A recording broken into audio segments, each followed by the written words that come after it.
Sa dami ng anak ko, ikaw lang ang walang silbi. Sigaw ni Marisa habang binabato ang gamit ni Clara sa sahig. Mag-aaral ka pa? Wala ka namang utak. Huwag mo kaming ipapahiya. Sa gitna ng sigawan, inagaw ng ina ang lihim na sulat. Isang scholarship letter. Nangopya ka lang siguro. Hindi to totoo. Sabay punit ng papel sa harap niya. Nanginginig sa sakit si Clara, pero walang luhang pumatak. Pinilit niyang maging matatag. Balang araw, pagsisisihan niyo to. Bulong niya sa sarili. 15 taon ang lumipas, isang doktor ang pumasok sa ER. At siya ang mag-oopera kay Marisa. Kung bago ka pa lang sa channel na ito, mga kwento ni Ate Jane, istorya mo, ikwento ko, huwag kalimutang pindutin ang notification bell at subscribe button. Clara, ano ba yung niluluto mo? Sunog na naman. Sigaw ni Marisa mula sa sala, habang nanonood ng paborito niyang afternoon drama. Napalingon si Clara sa lutuan. Oo nga, halos mamula ng ilalim ng pritong talong. Mabilis niyang inilipat sa pinggan at pinawasan ng mantika gamit ang tissue.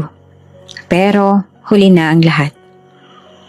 Wala ka talagang silbi. Bulong ng ina habang papalapit, sabay agaw sa kawali. Hindi pagluluto, hindi mo magawa ng maayos. Paano pa kaya sa pag-aaral? Buti nga't hindi pa kita pinag-aaral. Sayang lang ang tuition sa'yo. Tahimik lang si Clara. 17 taong gulang. Hindi siya sumagot. Hindi dahil hindi niya kaya, kundi dahil alam niyang wala rin namang saysay. Sa bahay na ito, ang may karapatan lang magsalita ay yung may mataas na grado at kayang ipagyabang ng ina sa kapitbahay. Si Angela, panganay, cum laude raw balang araw. Si Bryce, laging bitbit ang medalya tuwing recognition. Si Camille at Jenny, kahit mas bata pa sa kanya, laging pinupuri. Pero siya ang salim pusa. Ang palaging napapabayaan sa group picture. Ang lagi nakakalimutang ipagpagawa ng uniforme. Mag-aaral ka pa? Baka magbuntis ka lang ng maaga. Buti na lang at hindi ka na tumuloy sa kolehiyo. At least, isa kang bibig na hindi ko na kailangang pag-aralin. Sabi ng ina na minsang inabutan siya ng enrollment form ng mga kapatid. Tahimik pa rin si Clara. Sa loob-loob niya, gusto niyang sumigaw. Gusto niyang magsabi ng, "Ma, hindi naman ako bobo." Pero anong laban niya sa mundong laging may pinapaboran? Naging natural na lang sa kanya ang manahimik. Tuwing umaga, siya ang laging unang nagigising para magwalis. Sunod ay maglalaba, magluluto ng agahan, maghahatid ng mga kapatid sa sakayan, tsaka babalik upang linisin ang buong bahay. Pagdating ng hapon, magbabasa siya ng lumang libro. Pero madalas ay tatanggalin din iyon sa kanya. Puro ka libro. Wala ka namang naiintindihan. Huwag kang magkunwari na para kang may alam. Wala kang pinagmanahan. Kantsaw pa ng ina, kasabay ng halakhak ng mga kapatid. Walang ibang taong pumapansin sa katahimikan niya. Ang akala nila, si Clara ay pipi sa dami ng oras na hindi nagsasalita.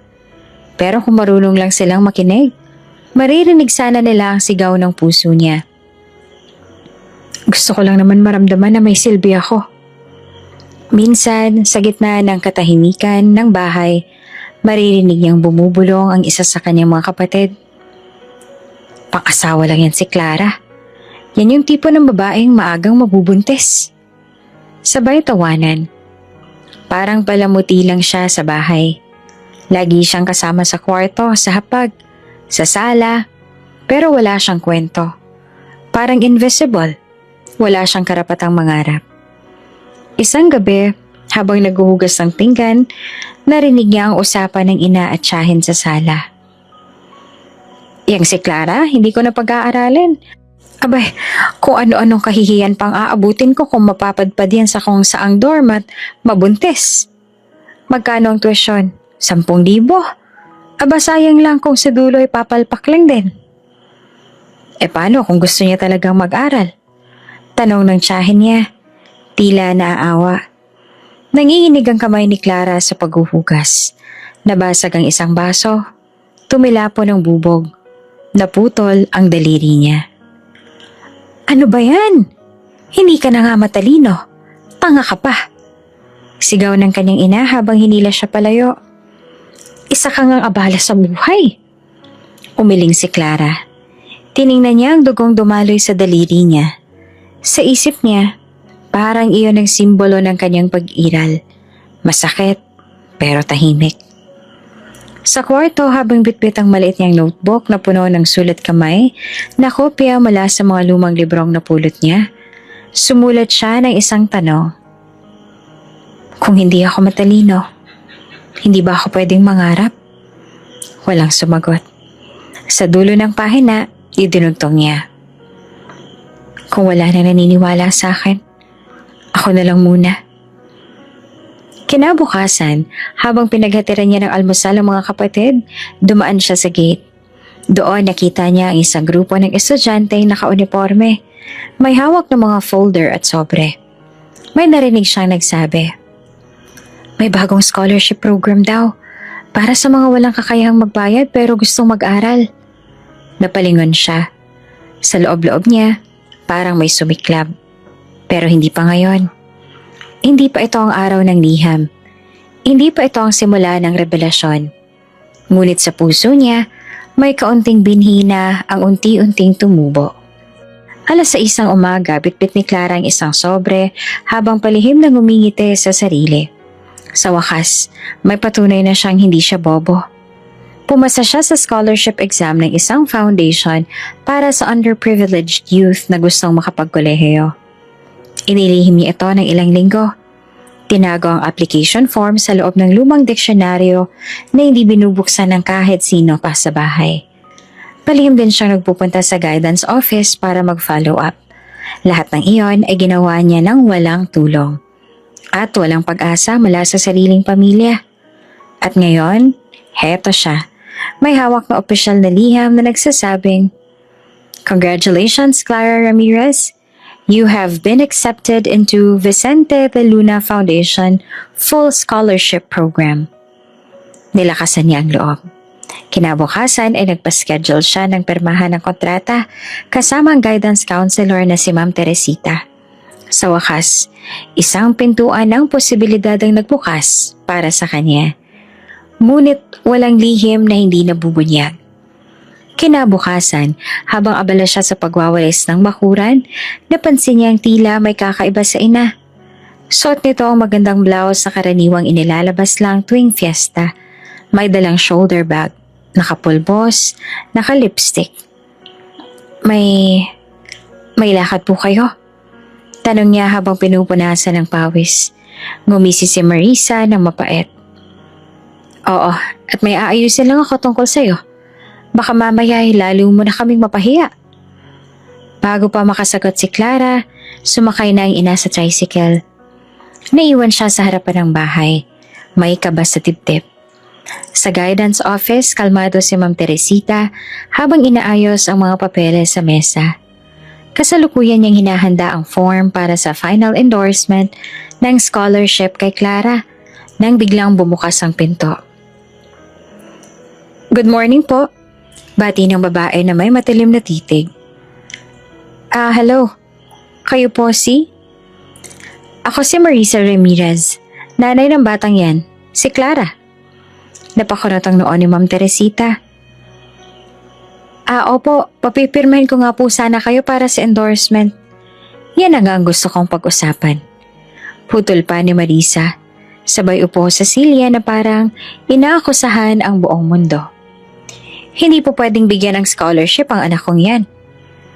Pasensya na po pero bakit naman po? Tanong ni Ma'am Teresita. Medyo naaalangan. Hindi po totoo ang resulta niyan.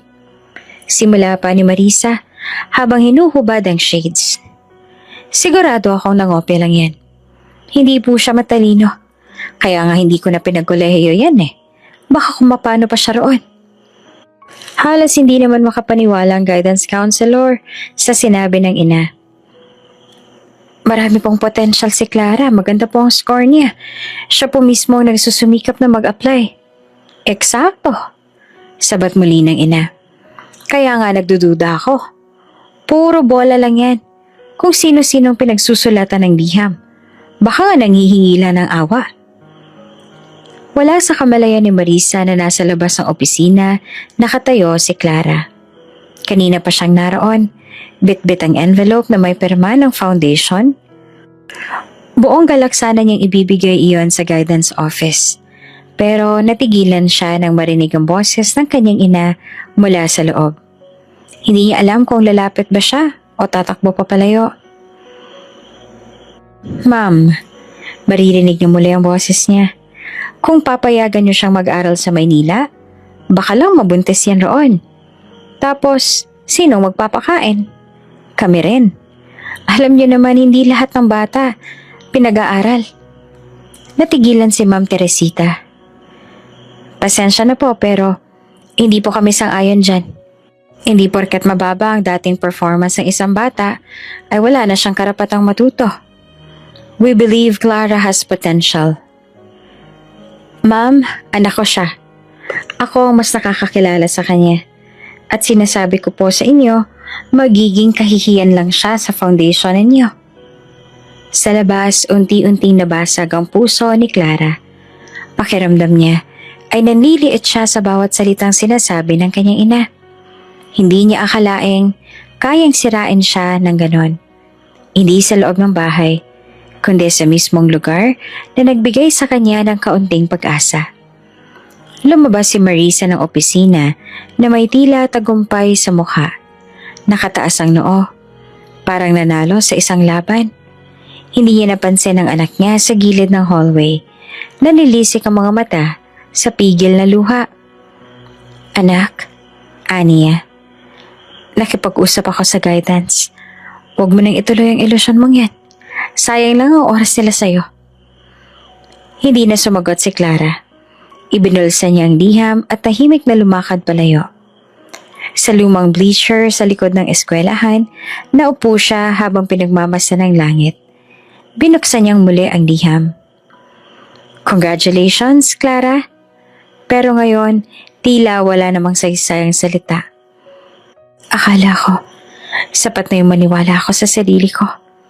Bulong niya, nanginginig ang tinig. Pero kung pati nanay ko, ako pa bang mali? Ngunit sa gitna ng sakit, may isang tinig sa loob ng puso niyang hindi tumigil. Balang araw, pagsisisihan nila to. Lumipas ang ilang linggo mula nang sirain ni Marisa ang pag-asa ni Clara sa scholarship. Mula noon, tila lalo na siyang naging tahimik. Hindi na siya nagtangkang magsumite ng kahit ano. Hindi na siya muling nagtanong tungkol sa pag-aaral. Ang tanging kasama niya araw-araw ay ang labada ng kalan at ang mga pinggang kailangang hugasan. Ngunit ang pananahimik ni Clara ay hindi nangangahulugang payapa ang kanyang paligid. Clara, magbihis ka nga. May bisita tayong darating ngayon. Ayusin mong buhok mo. Mukhang kalat ang isip mo. Utos pa ni Marisa isang Sabado ng hapon. Napakunot ang noon ni Clara. Sino po? Huwag ka ng maraming tanong, basta umayos ka. Huwag kang magsalita hanggat hindi ka tinatanong. Mariing sambit ng ina habang inaayos ang kortina sa sala. At kumiti ka, kahit minsan. Walang nagawa si Clara kundi ang sumunod. Isinuot niya ang luma ngunit maayos niyang bestida. Inayos ang buhok. At tinakpan ng manipis na pulbo ang kanyang mga mapupungay na mata na madalas ay puno ng lungkot. Dumating ang bisita pasado 4:00. Isang lalaking may edad. Halos singputi ng niebe ang buhok at may malalakit bilog ang tiyan. Nakasuot ito ng mamahaling polo, bitbit ang mamahaling relo at sigarilyo. Clara, bumati ka. Si Mr. Bartolome Villafuerte. Nakangiting pakilala ni Marisa. Pero ang ngiti niya ay masyadong pilit. Parang may plano. Nice to meet you po. Mahina ang boses ni Clara. Tiningnan siya ng matanda mula ulo hanggang paa. Napangiwi pa ito ng kaunti, tsaka ngumisi. Maganda ka nga, Day. Bulong nito kay Marisa. Mukhang sariwa pa. Nag-init ang tenga ni Clara pero hindi siya nagsalita. Narinig niya iyon at nakita niya kung paano ngumisi ang sariling ina sa kabastusan. Clara, magtimpla ka ng juice. Utos ni Marisa. Parang hindi narinig ang bastos na biro ng matanda. Sa kusina ay nanginginig ang kamay ni Clara habang pinipisil ang lemon sa baso. Pilit niyang nilulunok ang galit, pero mahirap. Parang nasusuka siya sa bawat minuto ng pakikipag-usap ng kanyang ina sa matanda. Pagbalik niya sa sala, narinig niya ang pabulong na usapan. Sigurado ka ba, Marisa? Baka sumibat lang din yan pagkatapos kong pakasalan. Ani Bartolome. Huwag kang mag-alala, walang pupuntahan yan. Sa amin lang umaasa. Kung gusto mo paayos ang papeles, ako nang bahala. Basta sa usapan natin, tulungan mo kaming makapagsimula ng negosyo. Sari-sari store. O di kaya pwesto sa palengke. Tumigil si Clara sa paglalakad. Muntik niya nang mabitawan ng baso. Hindi niya na kailangan ng paliwanag. Ang lahat ay malinaw. Binibenta siya ng sariling ina. Kapalit ng negosyong matagal na nitong inaasam. Wala siyang sinabi. Maingat siyang naglakad pabalik sa kusina. Ibinaba ang tray sa mesa at pumikit. Kinagabihan, habang kumakain sila ng hapunan, umupo si Marisa sa harap niya. Tila puno ng kasabikan. Clara, may magandang balita ako. Simulang sambit nito habang nangunguya ng tuyo. Tahimik lamang si Clara. Pumayag na si Mr. Villafuerte. Gusto kanyang pakasalan. Natigilan si Clara. Napabitaw siya ng kutsara. Anong ibig mong sabihin? May edad na siya, oo, pero mayaman. May grocery sa bayan, may sasakyan, may sariling bahay. Pag pinakasalan mo siya, hindi ka na mamumulubi tulad na ngayon. At ako, makakapagpatayo na ako ng sariling negosyo. Swerte mo nga, Clara. Hindi mo na kailangang magbanat ng buto. Konting lambing lang. Ma! Sigaw niya. At ngayon lang siya napuno. Ipinapakasal niyo po ako sa lalaking sing edad ni Lolo? Hindi niyo malang ako tinanong kung gusto ko? Tinanong pa ba kita nung gusto mong mag-aral? Sarkastikong tugon ng ina. Wala kang ambag dito sa bahay na to, Clara. Isa ka lang sa mga bibig na pinapakain. Ngayon na may pakinabang ka na, huwag mo tong sirain. Tumayo si Clara at nanginginig. So, para lang pala akong produkto na ibibenta ninyo. Ganito ba talagang tingin niyo sa akin? Kung wala kang silbi bilang estudyante, maging kapaki-pakinabang ka naman bilang asawa. Malamig na tugon ni Marisa. Huwag mo na akong ipahiya. Bukas ng gabi, magkikita ulit tayo. Ayusin natin ang kasunduan. Umalis si Clara mula sa mesa, naiwan ang pagkain. Sa likod ng bahay napaupo siya sa damuhan at tahimik na humikbi. Wala siyang kakampi, walang sasalo, at ang kanyang katawan, ang kanyang kinabukasan ay isinugal ng sariling ina sa isang kasunduan ng kapalit ay kapahamakan. Sa gabing yon, habang lahat ay natutulog, si Clara ay gising pa rin. Tahimik niyang binuksan ang lumang bag na itinago niya sa ilalim ng kama. Ipinasok niya ang ilang perasong damit, notebook at ilang daang piso na matagal niya nang inipon mula sa mga barya ng panluwas ng mga kapatid. Habang naglalagay siya ng huling gamit, tumigil siya sandali. Napatitig siya sa pader. Sa mga taon na binuo niya sa bahay na to, sa mga salitang hindi niya kailanman nakalimutan. Wala ka mararating. Mabubuntis ka lang ng maaga. Isa kang pabigat. Ngunit sa oras na ito, hindi na siya luluha. Hindi na siya tatahimik. Hindi na siya papayag na ang katawan at kinabukasan niya ay ipagpapalit sa negosyo ng iba. Hindi ko po papayagan. Mahina niyang bulong habang sinusuot ang tsinelas. Sa madilim na daan, bitbit ang isang maliit na backpack at kaunting pag-asa.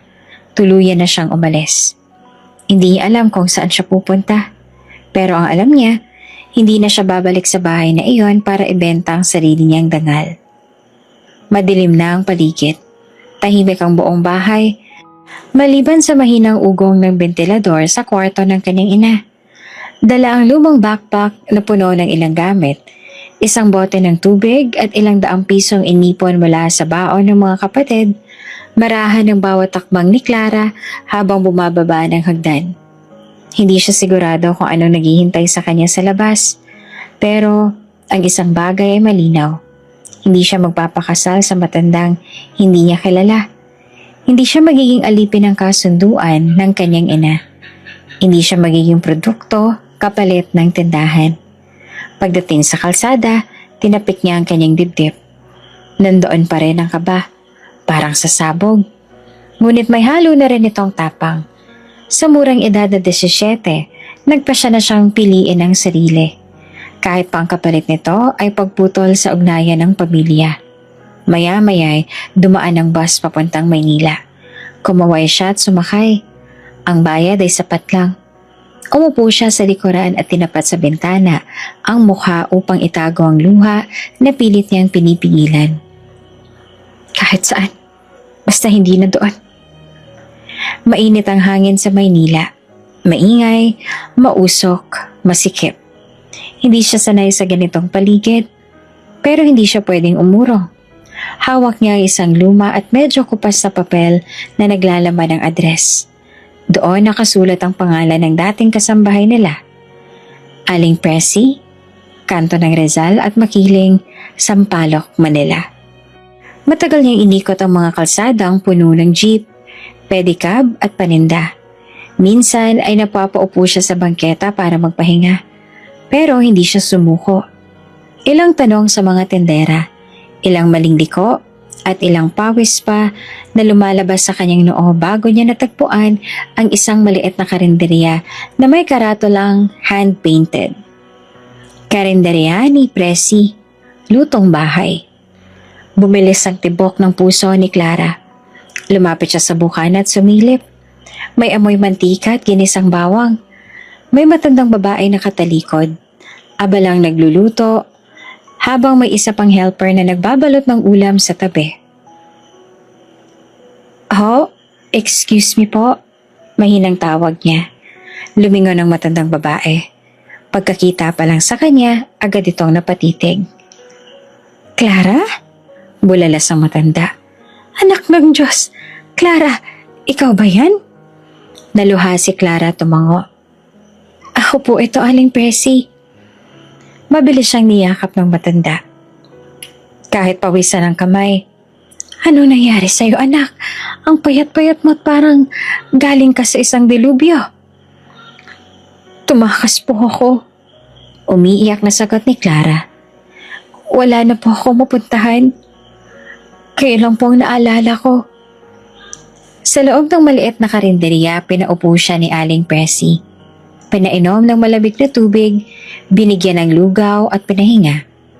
Dahan-dahan siyang ikinuwento ni Clara ang tungkol sa kanyang ina na gustong ipakasal siya sa matanda, ang pagbaliwala sa kanyang pag-asa at ang desisyong umalis. Tahimik si Aling Presi habang nakikinig. Paminsan-minsan ay umuugnot pero walang panghuhusga. Anak, anito. Hindi ko naman alam ang buong pinagdaanan mo.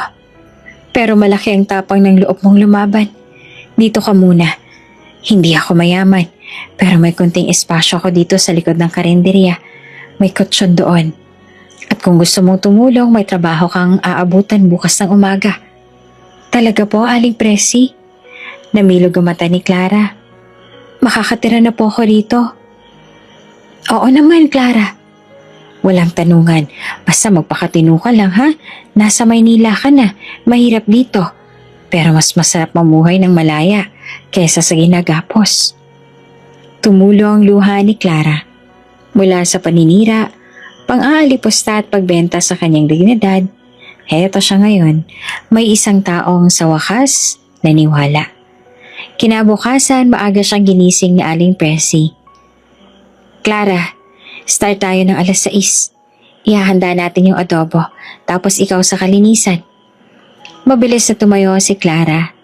Kahit masakit ang likod mula sa pagtulog sa matigas na kutsyon, may sigla ang katawan niya. Unang beses niya ulit itong naramdaman ang pagiging parte ng isang bagay. Naglinis siya ng mesa, naghugas ng kaldero, nagtimpla ng sabaw, at nagsaing ng kanin. Maghapon siyang abala. May mga oras na natatapilok siya o nadudulas, pero natututo siya. Ang karinderya ay tila eskwelahan at bawat araw ay isang leksyon na pagiging matatag. Tuwing break, tumatambay siya sa gilid ng estante kung saan may lumang plaka na nakasabit.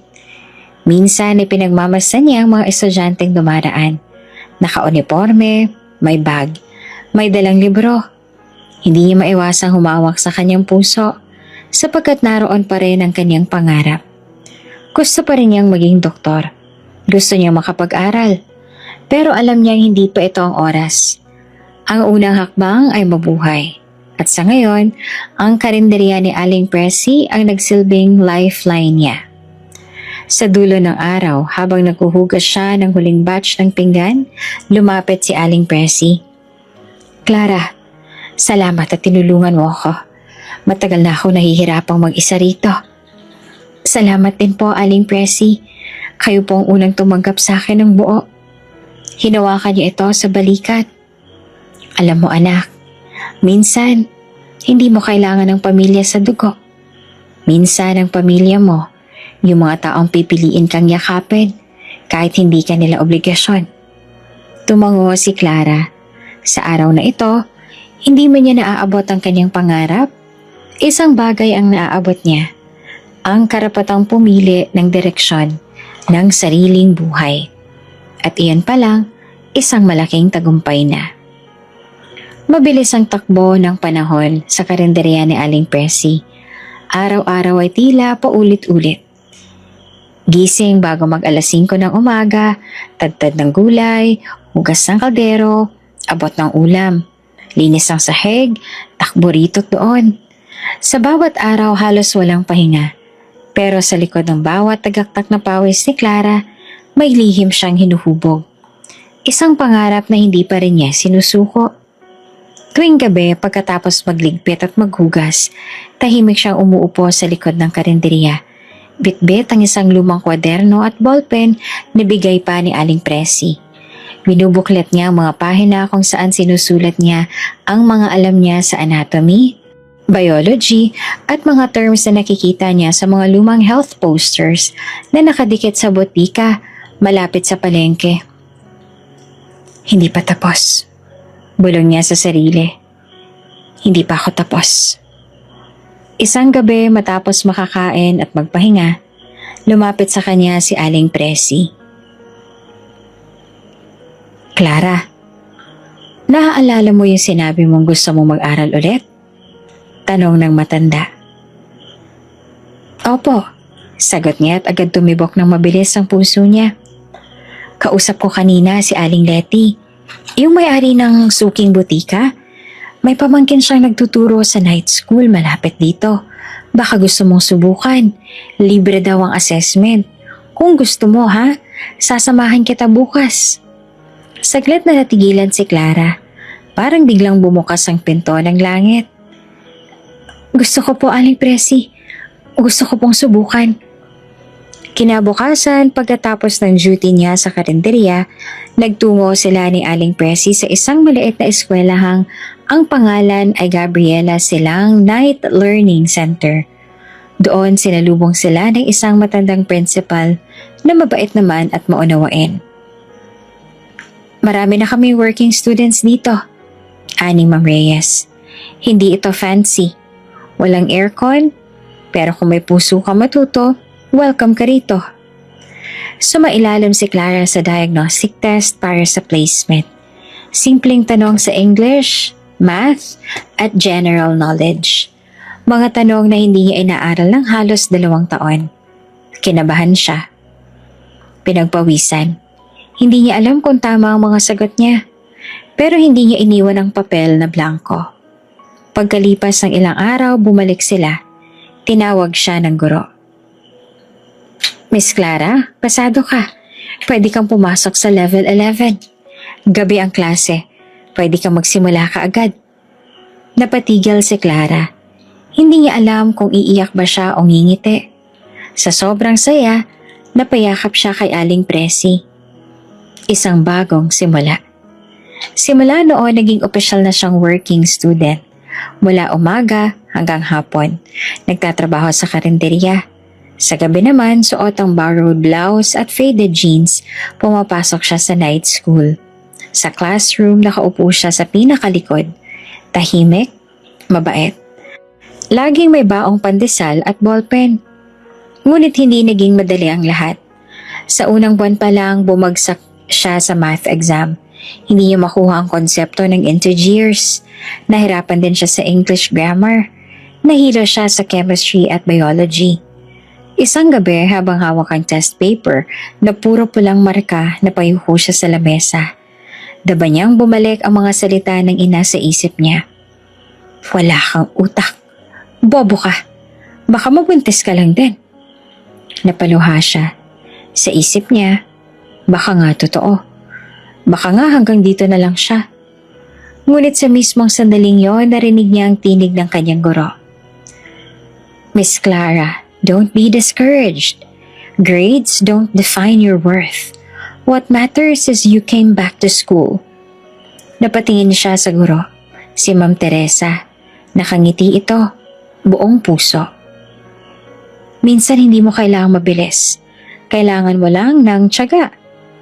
Pag-uwi niya sa karinderya, humarap siya sa salamin. Tinitigan ang sarili. Hindi ako bobo. Pagod lang ako. Pero hindi ako susuko. Muling bumalik si Clara sa klase kinabukasan. May dalang mas makapal na notebook at nag-volunteer na mag-tutor sa kaklase sa Filipino. Unti-unti natuto siya ng tamang pag-manage ng oras.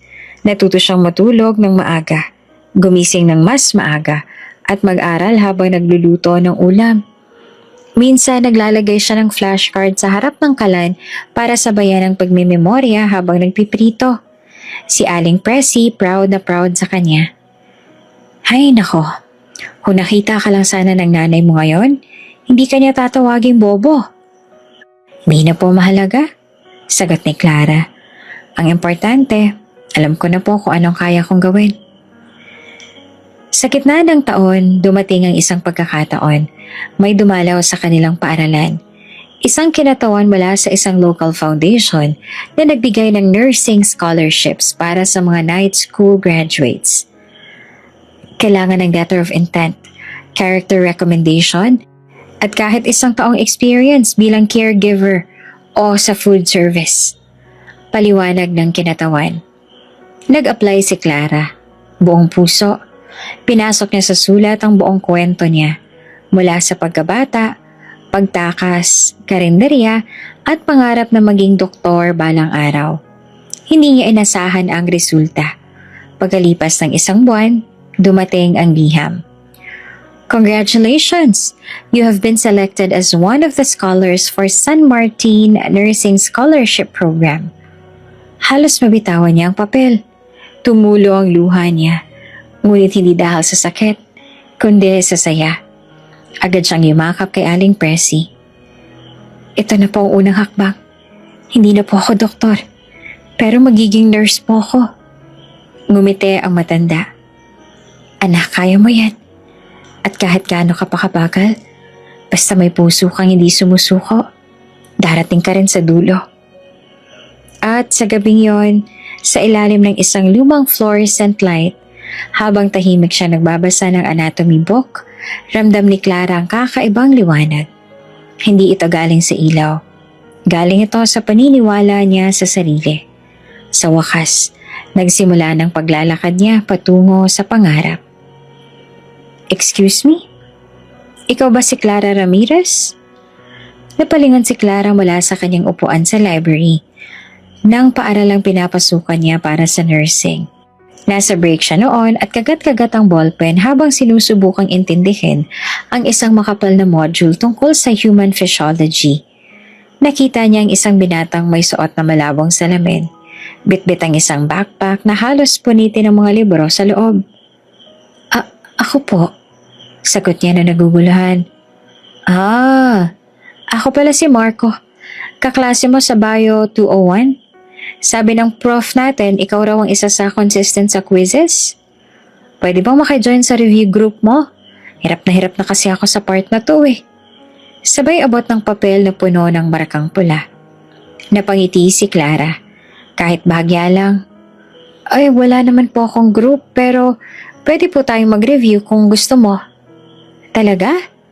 Salamat ah. Akala ko kasi suplada ka eh. Napataas ang kilay niya. Hindi naman, tahimik lang. At doon nagsimula ang kakaibang samahan nila ni Marco. Si Marco ay isang pre-med student. Masayahin, makulit, at palaging may baong corny jokes. Sa tuwing may group activity, siya ang laging taga-drawing ng diagrams gamit ang highlighter. Mahilig kasi siya sa sci-fi at anime, at tuwing break, laging may bitbit na thermos ng kape at baong pandikoko. Si Clara naman sa kabila ng pagod bilang working student at scholar ay unti-unting nasanay sa presensya ni Marco. Habang pinaghahalo niya ang nursing textbooks at mga practical exams, dumadagdag na rin ang presensya ng kaibigan bilang liwanag sa kanyang madalas na nakakapagod na araw. Uy, Clara! Anong tawag sa bakterya na mahilig sa drama? Napailing si Clara habang inaayos ang notes. Ano na naman yan? Di, imeba. Sabay tawa ng mag-isa. Napatawa na rin si Clara, kahit pilit. Isa pa niyan, ewan ko talaga sa'yo. Sa mga gabing pareho silang nagpupuyat sa library, naging natural ang lahat. Naging study buddy sila. Tinutulungan ni Clara si Marco sa mga memorization techniques, habang si Marco naman ay laging gumagawa ng mnemonic devices na minsan ay halong kalokohan pero epektibo. Minsan pagkatapos ng isang group study, sabay silang naglakad pa uwi. Dahil parehong nagtitipid, naglalakad lang sila papunta sa main road kung saan may sakayan. Alam mo, sabi ni Marco habang tinatapik-tapik ang strap ng kanyang bag, naisip ko lang, ang hirap ng course natin ano? Pero pag may kasama kang tulad mo, parang hindi na masyado. Napatingin si Clara, pero agad din niyang ibinaling ang tingin sa kalsada. Huwag kang ganyan, may exam pa tayo sa Martes. Grabe Clara, laging books ang priority mo. Baka pag naging doktor ka na, pati love life mo may schedule na rin. Hindi kasi ako katulad mo. Seryosong sagot ni Clara. Para sa akin, isang pagkakamali lang, tapos na lahat. Natigilan si Marco. Pasensya ka na, hindi ko naman sinasadya. Ngumiti si Clara. Okay lang. Pero Marco, gusto ko matapos muna. Yun lang. Mula noon tila may hindi na sinabi ngunit ramdam sa pagitan nila. Hindi man naging opisyal, naging mas malapit sila. Si Marco ang unang nagtuturo kay Clara kung paano mag-relax kahit sandali. Si Clara naman ang nagtuturo kay Marco ng disiplina. Isang hapon, habang nag-aaral sila sa campus quadrangle, biglang bumuhos ang ulan. Hindi na sila umabot sa waiting shed, kaya nagtakbuhan sila papasok sa gusali. Parehas basang-basa, pero nagtatawanan. Para tayo mga basang sisiyo, tawa ni Marco habang pinupunasan ng salamin. Para tayo nagtangkang mag-swimming sa putik, sagot naman ni Clara, natatawa rin. Noon lang siya ulit tumawa ng ganoon, malaya, hindi pilit. Hindi may pasaning iniisip. Sa gitna ng tawanan, napatingin si Marco sa kanya. Clara, may sasabihin sana ako. Napahinto siya sa pagtawa. Pero alam ko namang hindi pa ito ang tamang oras kaya good luck na lang sa exam natin bukas. Sabay ngiti. Hindi na sumagot si Clara pero ramdam niya ang tibok ng puso niya. Mabilis, magulo. Sa unang pagkakataon naramdaman niyang may taong hindi lang humahanga sa talino niya kundi sa buong pagkatao niya. Pati sa tahimik, seryoso at simpleng Clara. Pag-uwi niya sa karinderya napansin ni Aling Presi ang kakaibang kislap sa mata niya. Uy, parang kinikilig ka ata. Biro ng matanda habang nagwawalis. Hindi po ah. Babilis siyang tanggi, pero hindi mapigilan ang ngiti. Ganyan din ako dati. Pag tumibok na ang puso, kahit gaano ka kaseryoso, matutulala ka rin. Hindi na lang sumagot si Clara. Pero bago siya matulog, inilabas niya ang kwaderno niya at muling sumulat sa pahina. Dear future me, may isang Marco sa buhay mo ngayon. Hindi mo alam kung saan siya dadalhin ng tadhana. Pero ang alam mo, naging inspirasyon siya, hindi hadlang. At bago siya pumikit, pinangako niya sa sarili. Hindi mo na ako iibig. Pero hindi ko rin itataboy ang mga taong totoong intensyon dahil minsan, kahit hindi mo hinahanap, dumarating ang pagmamahal na hindi nananakit. Mainit ang araw na umuwi si Clara galing ospital duty bilang trainee sa ilalim ng scholarship program. Pagod man ang katawan, porsigido pa rin siya. Sanay na siya sa puyat, sa pagtayo buong araw, at sa mabigat na responsibility sa medical ward. Para sa kanya, bawat araw ng pagod ay hakbang papalapit sa pangarap. Habang sumasakay siya sa jeep, may narinig siyang mga chismis mula sa dalawang pasahero sa unahan. Alam mo ba, si Angela Ramirez, yung dating honor student sa San Vicente High? Ayun, nadakip. Nahuli raw kasama ng mga barkadang gumagamit ng droga sa Eskinita malapit sa plaza. Ha? Yung panganay ni Marisa? Diyos ko! Nalamig si Clara. Hindi niya napigilang mapatingin sa labas ng bintana. Ang hangin na kanina'y masarap sa balat ay tila naging mabigat sa dibdib. Angela. Ate Angela. Hindi siya sigurado kung yun nga talaga. Pero hindi niya makakalimutan ang pangalan. Ang kapatid ng dating pinupuri. Ang anak na laging bitbit sa school para ipagmalaki. Kung totoo man ang narinig niya, tila unti-unting bumabagsak ang mundong matagal niyang iniwan. Pagka-uwi niya sa karinderya, ni Aling Presi agad siyang dumiretso sa silid sa likod para magpalit ng damit. Tahimik siyang naupo sa kama. Tahimik ang paligid, pero maingay ang isip. Si Ate Angela, nalulong sa bisyo. Biglang bumalik ang mga alaala. Ang pagsigaw ng ina sa kanya, ang mga medalya ng mga kapatid, ang pagtanggi sa kanya para sa scholarship, ang pagtulak sa kanya palayo sa pamilya. Habang tinatapik ang tuyo sa mesa, napabuntong hininga siya. Wala ba talagang natira sa amin? Kinabukasan habang naguhugas siya ng kagamitan sa karinderya, dumating si Aling Presi na may dalang dyaryo. Clara, anak, may nakita akong pamilyar na police blotter section. Sabay abot ng papel. Binasa niya ito. Dahan-dahan mula sa headline. 3 kabataang babae inaresto matapos masungkot sa rumble sa bar. Isa, anak ng kilalang tindera sa San Vicente. Kasama ang blurry na litrato ng isang babaeng tila galit, basag ang labi at nakaposas. Si Clara ay hindi na kailangang hulaan. Si Camille iyon. Isa sa mga bunsong kapatid. Napaupo siya. Nanlalambot. Hindi ko alam kung anong mararamdaman ko. Aling Presi. Mahinang bulong niya. Lagi silang bida roon. Ako yung walang silbi. Pero bakit parang silang unti-unti nawawala? Tahimik lang si Aling Presi. Maya-maya ay hinaplos siya sa likod. Anak, hindi mo kasalanan ng pagkadapa ng iba. At lalo hindi mo tungkulin na buhati ng mga hindi pinagpapahalagahan ng sarili mo noon. Dumaan ang mga linggo, marami pa siyang narinig.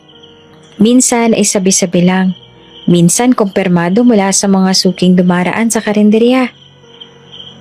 Si Bryce daw nag-drop out na rin sa college. Nasa kanto lang. Palamunin din daw ng barkada. Si Marisa, laging galit. Lasinggero raw ang mga anak. Hindi natapos kahit isa. Si Clara ay tahimik lang. Sa puso niya gusto niyang masaktan. Pero wala nang sapat na damdamin para umiyak. Parang numbing wound. Nasugatan ka ng paulit-ulit at ngayon wala nang hapdi. Wala nang luha. Wala na ring lakas para habulin pa ang mga taong minsan nang itinakwil siya. Sa gabi habang nag-aaral siya sa ilalim ng dilaw na ilaw ng bumbilya sa kusina, napahinto siya at napatingin sa isang sulok ng kwaderno niya. Isinulat niya, "Ang iniwan kong tahanan ay hindi tahanan. Ang iniwan kong tao, hindi ko alam kung kailan pa muling makikilala. Pero hindi ako babalik para lang mapatunayan na tama ako. Magpapatuloy ako. Hindi para sa kanila, kundi para sa sarili ko." Isinara niya ang notebook. Tumayo at naghanda ng kape para mag-review. Hindi siya nagpadala sa emosyon. Hindi siya nagpadala sa lungkot. Ang sugat ay naroon, pero hindi ito pipigil sa kanya. Sa hospital duty kinabukasan, abala siya sa pag-check ng vital signs ng pasyente nang mapatingin siya sa isang batang babae sa pedia ward. Tahimik ito. Hindi umiiyak, pero litaw ang lungkot sa mga mata. Lumapit si Clara, ngumiti at tinanong, "Gusto mo ng sticker? Meron akong unicorn sa bulsa ko." Ngumiti ang bata, tumango. Habang iniaabot niya ang makulay na sticker, napatingin si Clara sa refleksyon niya sa salamin sa gilid ng kama. Hindi siya ang parehong Clara na pinunita ng scholarship letter. Hindi siya ang batang tinawag na bobo. Isa na siyang babaeng lumalaban. Hindi pa tapos, pero hindi sumusuko. At sa likod ng bawat ngiting ibinigay niya sa kanyang mga pasyente, may lihim siyang kinikimkim.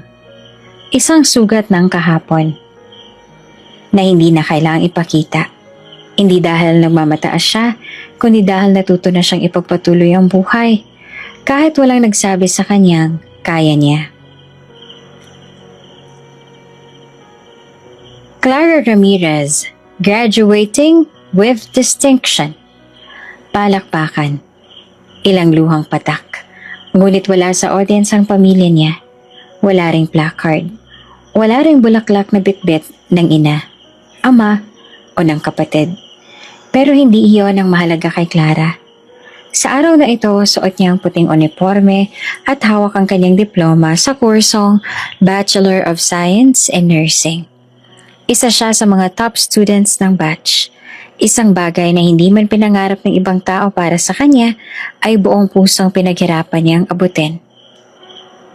Hindi mo na kailangang marinig mula sa kanila. Bulong niya sa sarili habang nakatingin sa certificate. Ako nang pipirma sa pangarap ko. Pagkaraan ng ilang linggo, tinanggap si Clara bilang staff nurse sa isang district hospital sa Maynila. Mabilis siyang napansin dahil sa kaniyang dedikasyon. Maaga pumasok, bihira mag-leave, masipag sa rotation kahit sa mga pasyenteng tinatanggihan ng iba. Sa loob ng isang taon na-promote siya bilang head nurse sa surgical ward. Pinagkatiwalaan siya ng mga resident doctors at naging mentor siya ng ilang bagong nurse. Ngunit sa kabila ng kanyang bagong posisyon, alam ni Clara na ito'y isa lamang hakbang. Isang araw, habang nag-iikot sa ward, nadaanan niya ang isang matandang pasyente na nagtanong, "Nurse Clara, doktor ka ba?" Ngumiti siya. "Ay hindi po, nurse lang po ako." "Lang daw oh," sabay ngiti ng pasyente. Ganyan ang sasabihin ng may susunod pang hakbang.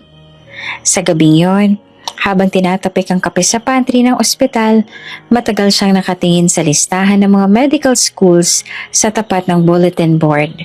Isa-isa niyang kinopya ang requirements. Hindi naging madali ang desisyong iyon. Magastos ang med school. Magastos ang mga libro. Walang katiyakan kung kakayanin ng katawan at isip niya ang 4 o 5 taong pagod. Pero hindi natakot si Clara. Araw-araw iniipon niya ang kalahati ng sahod. Tiniis ang kape sa karinderya, imbes na sa cafe, nakiprint ng reviewers sa mga kaibigan. Nagbenta ng second-hand uniform para madagdagan ng savings. At ang dumating ang panahon ng entrance exam, dala niya ang parehong lakas ng loob na ginamit niya noong unay siya'y tumakas mula sa ina. Nakapasok siya. Isa siya sa ilang nursing graduate na tinanggap ng isang kilalang private medical school bilang scholar para sa working professionals.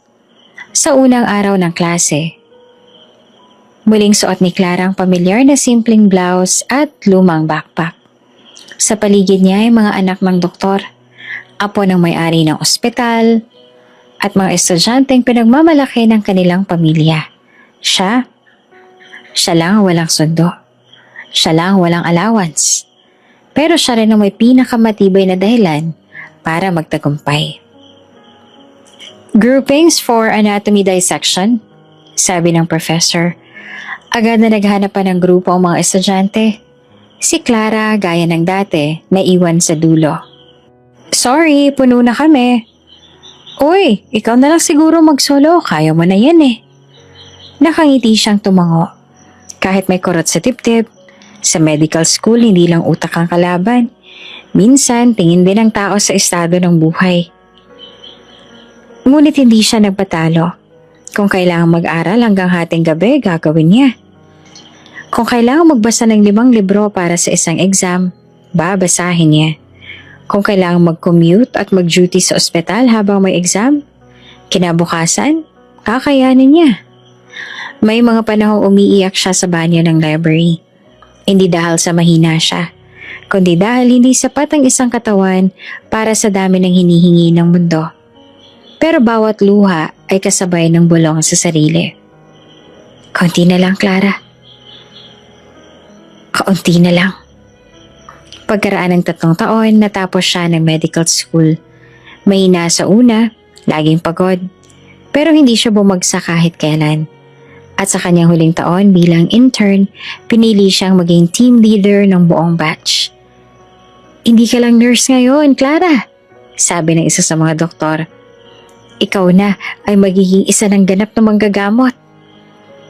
Pagdating ng araw ng board exam, wala siyang extra budget para sa review center. Kumuha siya ng mga lumang reviewers mula sa mga kaibigan. Nanghiram ng lecture notes, gumawa ng sariling flashcards at reviewer wall sa loob ng kanyang maliit na kwarto sa boarding house. Walang gimmick, walang pahinga. Dasal lang, tiyaga at tiwala sa sarili. Paglabas ng resulta, hindi siya agad tumingin. Natakot, kinabahan. Pero matapos ang ilang oras ng pangungulit mula sa mga kaklase, sinilip niya ang listahan sa website. Nakita niya ang pangalan niya. Ramirez Clara J. Sa tabi nito, passer. Tumulo ang luha niya sa harap ng screen. Sa wakas, hindi na siya saling pusa. Isa na siyang ganap na Doktora Clara Ramirez. Sa unang araw ng pagtapak niya sa ospital bilang junior resident, suot niya ang bagong lab coat. Sa bulsa ay may stethoscope. Sa kamay naman may chart. At sa dibdib, pangalan niyang buong giting niyang pinaghirapan. Habang binabasa niya ang unang kaso para sa rounds, na pangiti siya. Hindi akong pinili mo noon. Pero pinili ko ang sarili ko. At sapat na yan. Next patient, Clara. Room 208, post-op monitoring case. Tumango si Doktora Clara Ramirez habang sinusuri ang medical chart. Suot niya ang puting coat na may nakabodang resident physician sa dibdib. Bitbit ang clipboard, nagtungo siya sa silid para i-check ang pasyente. Pagbukas niya ng pinto, agad siyang napatingin sa nurse na nag-aayos ng IV line. Doktora, ito po ang bagong nag-rounds kanina. Siya pong sumalo sa call habang wala pa kayo. Paliwanag ng nurse. Pagharap niya sa bagong doktor, napahinto siya. Clara? Napakurap siya. Tila biglang bumalik ang lahat. Ang huling araw ng review. Ang mga panahong sabay silang nag-aaral. Ang mga corny jokes. Ang ulan sa quadrangle. Marco? Bulong niya. Ngumiti ang lalaki, suot ang stethoscope sa leeg at may bitbit na tablet para sa patient notes. Wow! Ikaw na talaga to, ha? Doktora ka na. Hindi agad nakasagot si Clara. Sa dami ng mukha na nakita niya sa ospital, hindi niya inakalang isa sa mga babalik ay ang lalaking minsan niya nang piniling iwasan. Hindi dahil sa kakulangan, kundi dahil sa tamang panahon. Kinagabihan na sa practice sila ng ospital. Nakaupo sa magkabilang dulo ng mesa. Pareho pa rin nagkakape gaya ng dati. So, ikaw palang pinadala dito ng main hospital bilang visiting resident? Tanong ni Clara habang humihigop. Oo, 2-month rotation lang. Pero ang tagal na rin ano? Sagot ni Marco. Nakikita kita sa balita sa medical board top-notchers. Ang galing mo Clara. Salamat. Sagot niya. Medyo nahihiya. Ikaw rin, di ko akalain itutuloy mo ang pre-med mo noon. Ginaya lang kita. Biro pa ni Marco. Napangiti naman si Clara. Hindi mo ba naisip noon na i-message ako? Nawala ka na lang bigla pagkatapos ng nursing.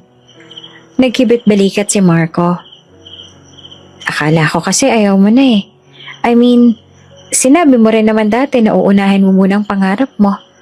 Na baka distraction lang ako. Tahimik si Clara sandali. Hindi distraction ang tawag sa taong naniniwala sa akin. Nagkatinginan sila. Sa katahimikan ng pantry, may damdaming muling binuhay. Hindi pilit, hindi rin biglaan. Parang pahinang matagal nang isinara at ngayon unti-unting binubuklat muli. Sa mga sumunod na linggo, madalas ang sabay mag-duty sina Clara at Marco. Minsan nagkakasabay sa rounds, minsan ay sabay nagbabahagi ng notes. Madalas ay nagpapalitan ng joke sa gitna ng pagod na shifts. Uy, Marco, bulong ng isang nurse. May something ba kayo ni Doktora Clara? Bakit? Gusto mo bang maki-third wheel? Pabirong sagot naman ni Marco.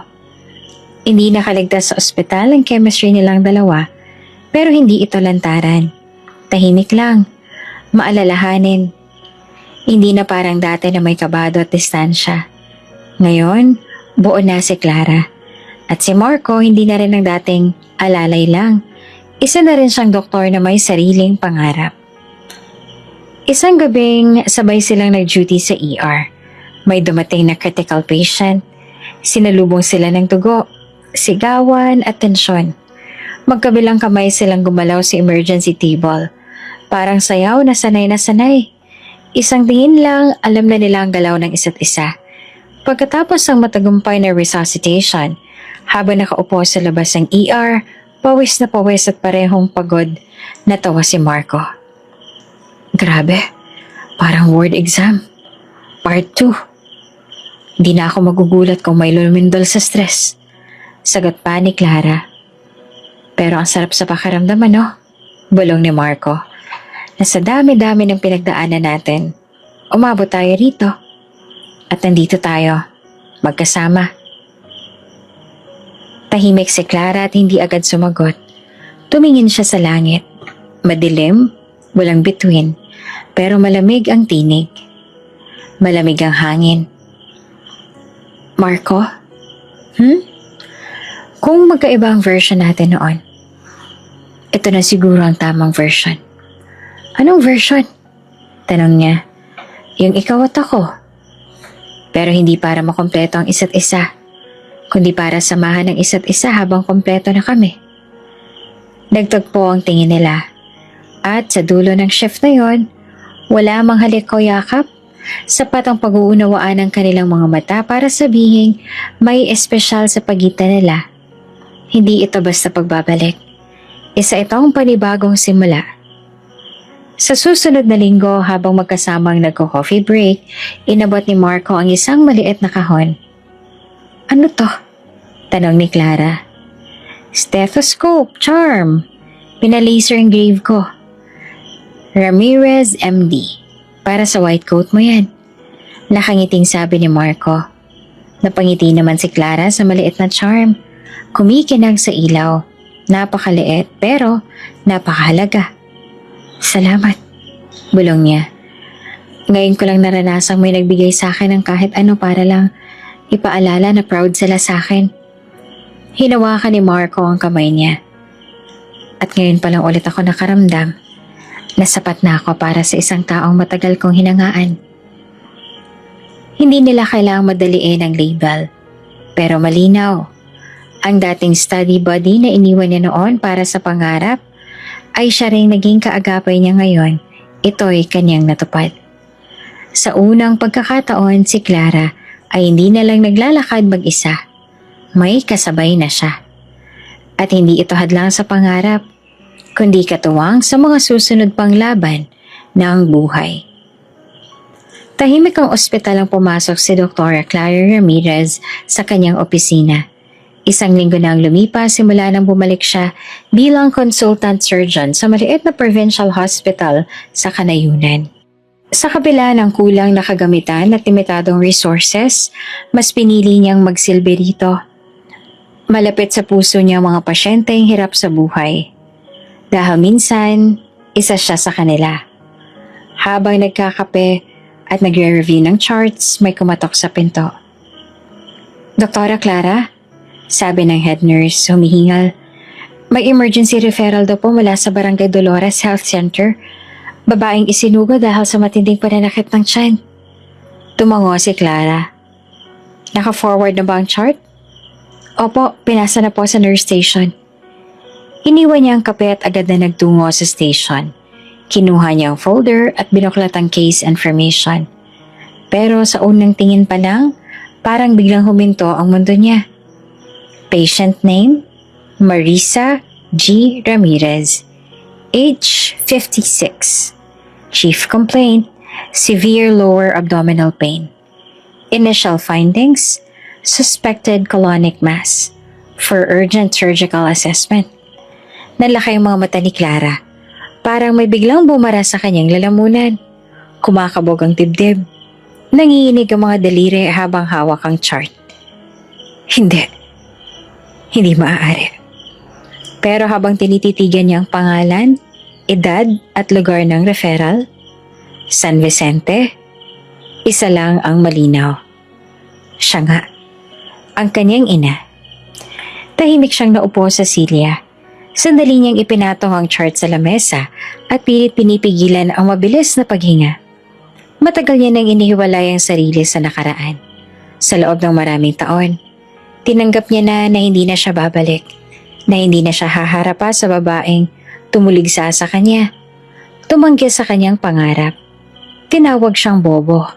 Ipinagtabuyan, pero ngayon, heto na naman. Isang tawag lang mula sa ER at muli ang pangalan ng taong iyon ay nasa harap niya. At sa pagkakataong ito, siya na ang may kapangyarihan, siya na ang magdedesisyon.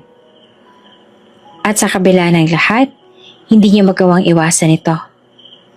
Diyos ko, mahina niyang bulong. Ito na ba talaga ang oras na yun? Bumalik siya sa opisina at isinara ang pinto. Muli niyang binuklat ang chart at inisa-isa ang findings. May posibilidad ng obstructing tumor sa bituka. Matindi ang pananakit ng tiyan. Mataas ang white blood count. Lumalabas sa initial assessment na kailangan ng agarang imaging at posibleng maoperahan. Huminga siya ng malalim. Handa na ba ako? Handa na ba akong harapin siya? Nang hindi niya alam kung sino ako. Tumango siya at lumakad paikot-ikot sa silid. Sa bawat hakbang, bumabalik ang boses ng nakaraan. Mabubuntis ka lang ng maaga, sayang lang ang tuition. Asus, wala kang mararating. Sa dami ng anak ko, ikaw lang ang walang silbi. At ngayon, ang babaeng yon ay may sakit. Walang ideya na ang taong maaaring sumagip sa kanya ay ang anak na itinaboy niya. Pagkalipas ng ilang minuto, tumawag ang ER. Doktora Clara, on the way na po ang ambulance. Estimated arrival in 10 minutes po. Copy, sagot niya. Kalmado ang boses pero bagabag ang damdamin. Ipaprep on triage at request agad ng abdominal CT pagdating. I'll review her personally. Pagkababa ng telepono, tahimik siyang naupong muli. Napatingin siya sa kanyang framed medical diploma. Isa-isa niyang hinawakan ang mga credentials niya. Mga bagay na dati pinaniniwala ang imposible para sa kanya. Pero kahit hawak niya ng tagumpay, bakit tila nanliliit pa rin siya ngayon? Ilang minuto ang lumipas, narinig niya ang maingay na preno ng ambulansya sa harapan. Tumayo siya, huminga ng malalim, at sa paglakad niya, papunta sa ER, bawat hakbang ay tila may kasamang bigat ng nakaraan. Hindi niya alam kung anong mukha ang sasalubong sa kanya. Iba na, nagbago na. O ang parehong babaeng puno ng galit at pagkokontrol? At sa higit sa lahat, anong gagawin niya? Magpapakilala ba siya? O mananatiling doktora sa harap ng babaeng kailanman hindi naniwalang kaya niya na maging isa? Pagbukas ng ER doors, nakita niyang inaasikaso na ng mga nurse ang pasyente. Nakatakip ang mukha nito ng oxygen mask. Hindi pa siya lumalapit. Tinitigan lang siya mula sa malayo. Walang duda. Siya nga. Ang matang minsang tumingin sa kanya ng may paglibak. Ngayon ay nakapikit. Mahina, may bakas ng sakit. Hindi siya nakagalaw. Hindi siya lumapit. Hindi siya nagsalita. At sa loob ng katahimikang iyon, isang tanong ang paulit-ulit na nasa isip niya. Sa pagdating ng araw na to, ano ang dapat kong maramdaman? Hindi niya alam kung kailan gigising ang kanyang ina. Hindi rin niya alam kung may ibang kasamang dumating. Pero isang bagay ang sigurado. Siya na ngayon ang may hawak ng desisyon. At kahit anong sakit pa ang iniwan ng nakaraan, hindi niya kayang talikuran ng sinumpaang tungkulin. Ang magligtas ng buhay, hindi bilang anak, kundi bilang isang tunay na manggagamot. Tahimik ang ER ng Provincial Hospital ng gabing yon, pero hindi ang damdamin ni Dr. Clara. Nakatitig siya sa chart na hawak niya. Pangalan ng pasyente, Marisa Ramirez, 56 years old. Chief complaint, abdominal pain, suspected mass in the colon. Napasinghap siya. Walang dudang ito nga kanyang ina. 15 taon mula nang huli silang magkita. Noong araw na itinaboy siya, pinahiya, tinanggalan ng pangarap. Pero ngayon ibang Clara nang nakatayo rito. Hindi na siya si Clara Ramirez, ang walang silbi. Siya na ngayon si Doktora Clara R. Salazar. May asawa, may titulo, at may sariling pangalan. Doktora, lumapit ang isang nurse. Nasa triage na po ang pamilya. May mga anak daw siyang kasama. Si Clara ay tumango. Pilit na pinanatiling kalmado ang anyo. Sa kabila ng puting coat at credentials, may bahid pa rin kirot sa dibdib. Mula sa hallway, nakita niya ang 3 babaeng pasuray-suray na pumasok. Ang isa, buntis at halatang gutom. Ang isa may suot na sirang hoodie, amoy sigarilyo. Ang isa naman ay parang wala sa sarili. Nakaupo at kumakalkal ng candy sa bulsa. Hindi siya lumapit, hindi siya nagsalita. Pero sa loob-loob niya, kilala niya ang mga ito. Sina Camille, Jenny at Katrina. Mga kapatid niyang minsang itinaas ng ina at ipinantapat sa kanyang kabobohan. Mga kapatid na pinalad noon sa suporta, habang siya naman itinatakwil. Ngunit ngayon, ang dating may mararating ay tila nawala ng landas. Hoy nurse! Sigaw ni Jenny sa counter. Anong oras ba yun ooperahan si mama? Naghihintay kami dito, parang kami pang may kasalanan ngayon. Ma'am, we're still evaluating the patient. The consultant surgeon is reviewing the imaging results. Mahinahong paliwanag ng nurse. Ay, ewan ko sa consultant na yan. Sana mabilis kumilos, ano?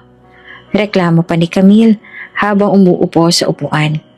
Walang pakialam sa ibang pasyente sa paligid. Hindi nila alam ang tinutukoy nilang consultant surgeon ay ang mismong tao na tinalikuran nila. Si Clara. Ang kapatid nilang itinuring na kahihiyan. Ngayon, isang ganap ng doktora. Sa staff lounge, sinuyod ni Clara ang file ng pasyente. Confirmed, suspected tumor mass sa colon. Kailangan ng operasyon sa lalong madaling panahon. Doktora Salazar, ani ng residente. Ready na po ang consent form. Gusto po ba ninyong kausapin ng pamilya? Napaisip siya. Isang bahagi sa kanya ang gustong humarap at sabihin ng totoo. Ngunit nanaig ang profesionalismo at ang layunin niyang makita kung paano siya tratuhin kung di nila alam ang kanyang pagkatao. Let's keep it by the book. Hindi pa nila kailangan malaman kung sino ako. Mariing sagot niya.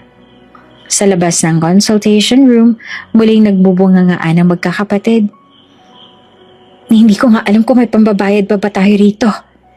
Ani Katrina habang hinahaplos ang tiyan niya. Kung wala tayong pambayad, ewan ko lang kung aalisin ba yung sakit sa bituka ni Mama o lalagyan ng band-aid. Sarkastik ang tugon ni Camille. Ang importante, buhay pa si Mama. Hindi tulad ng isang tao dyan na nawala na lang na parang bula. Sabay irap ni Jenny sa kawalan. Hindi alam na nasa loob ng room ang mismong taong pinagtutungkulan niya. Sa sulok, na noon si Clara, nakayuko, pinipigilan ng luha. Hindi dahil sa galit, kundi dahil sa kirot ng katotohanan, kahit anong tagumpay, hindi kayang tanggalin ang sugat ng rejection. Kinagabihan habang inaalam ang update ng pasyente, lumapit muli ang nurse sa kanya. Doktora Salazar, nagtatanong po ang pamilya kung pwede nilang makausap ang surgeon. Hindi raw nila alam kung sino ang consultant eh.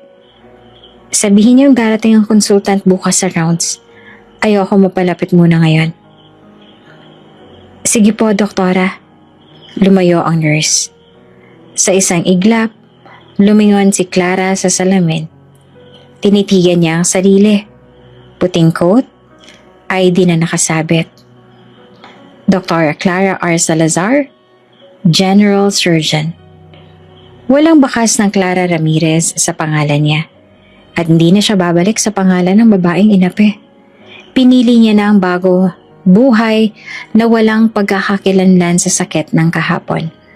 At kung dumating man ang panahon na makikilala nila ako, gusto kong mangyari iyon. Hindi dahil sa pangalan, kundi dahil sa puso. Sa gabi ring iyon, habang inaayos ang admission notes ni Marisa, may narinig siyang usapan sa waiting area. Sino ba kasing tinatawag nilang Salazar na yon? Baka naman asawa lang na may-ari ng ospital. Ani Camille. Basta hindi mukhang totoo yung pangalan, feeling doktor lang siguro. Dagdag pa ni Jenny. Si Clara ay ngumiti na mapait. Hindi nila alam, hindi nila kailanman inalam. Hindi nila kailanman tinanong kung nasaan siya ng mga panahong kailangan din niyang mabuhay. Pero ngayon, narito siya. Hindi para magpakilala bilang anak, kundi para gawin ng sinumpaang tungkulin bilang doktor. At kung hindi pa rin nila makita ang halaga ko bilang tao, ayos lang. Kasi ngayon, hindi ko na kailangang patunayan pa yun sa kanila. Tahimik ang gabi sa hospital wing. Si Dr. Clara R. Salazar ay nakaupo sa kanyang opisina, hawak-hawak ang medical chart ng pasyente. Marisa G. Ramirez, babae, 59. Suspected colorectal tumor. Isang bagay na agad niyang napansin.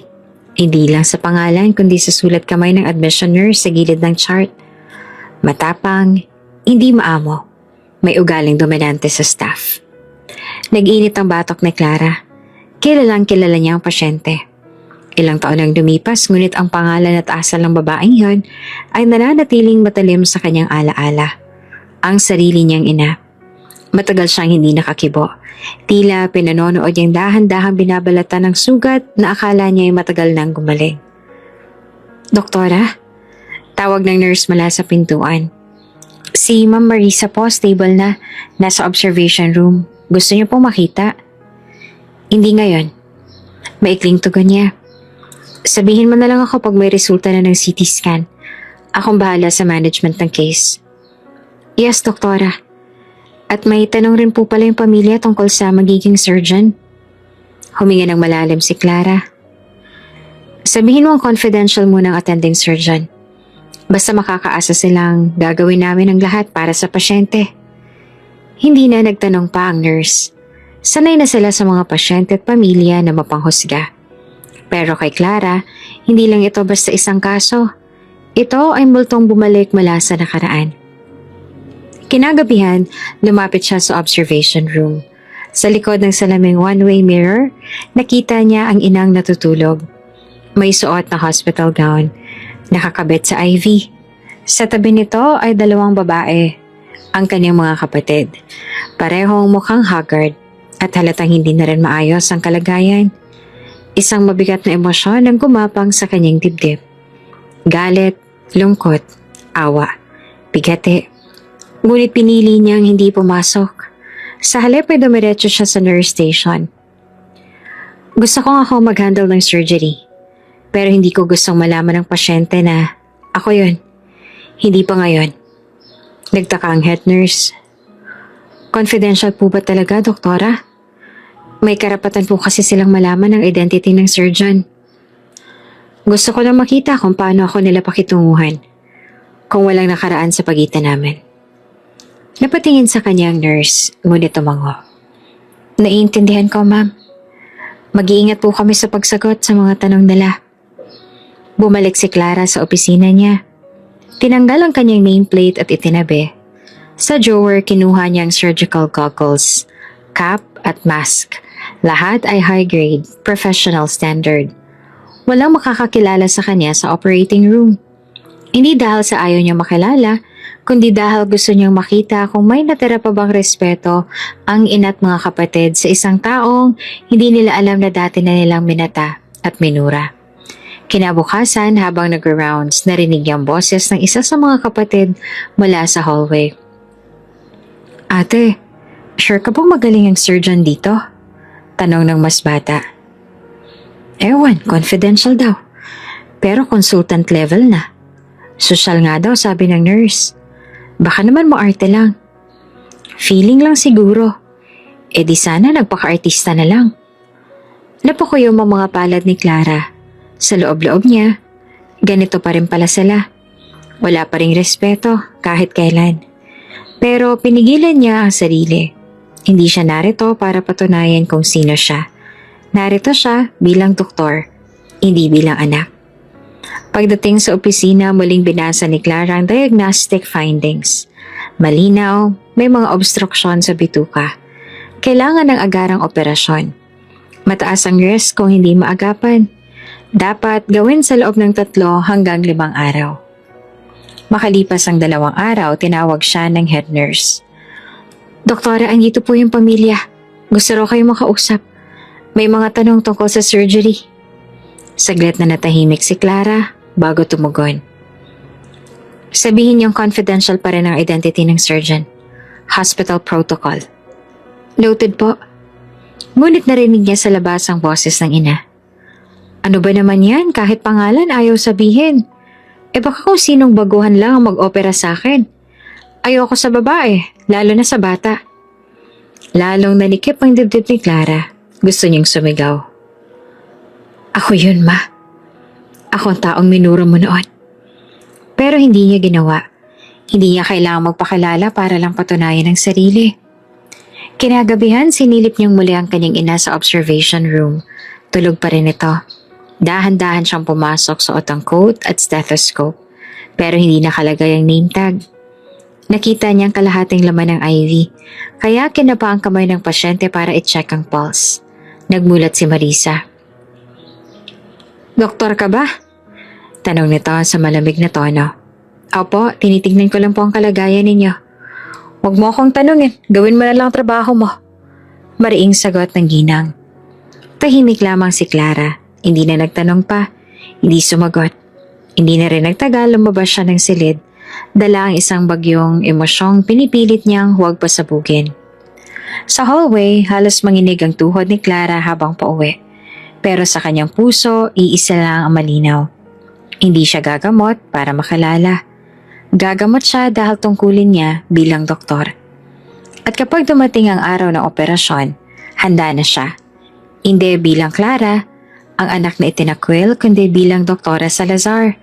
Ang doktor na may puso, kahit para sa mga taong sinaktan siya.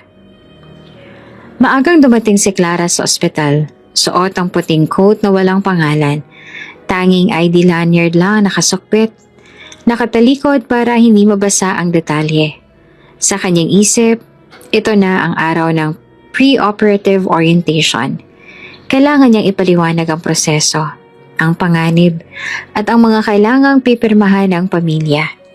Naglakad siya papunta sa conference room kung saan naghihintay ang pasyente. Naroon si Marisa, nakaupo sa wheelchair at tinutulak ng isang nurse. Sa tabi nito ay ang 2 anak niyang babae. Mukhang bagong gising, nakapambahay, walang bra. At parehong may hawak na cellphone na tila mas mahalaga pa sa sariling ina. Pagpasok ni Clara, walang ni isang tumayo o bumate. Parang hangin lang ang presensya niya. Magandang umaga po, simula ni Clara. Walang emosyon sa boses. Ako po nakatokang doktor para sa operasyon. Dumaan na po ba kayo sa preliminary labs? Hindi tumingin si Marisa. Sa halip ay lumingon sa anak. Sabi ko na nga be, babae na naman. Mahina ang kamay niyan. Baka madedo ako. Napapikit si Clara. Tiniis ang lahat.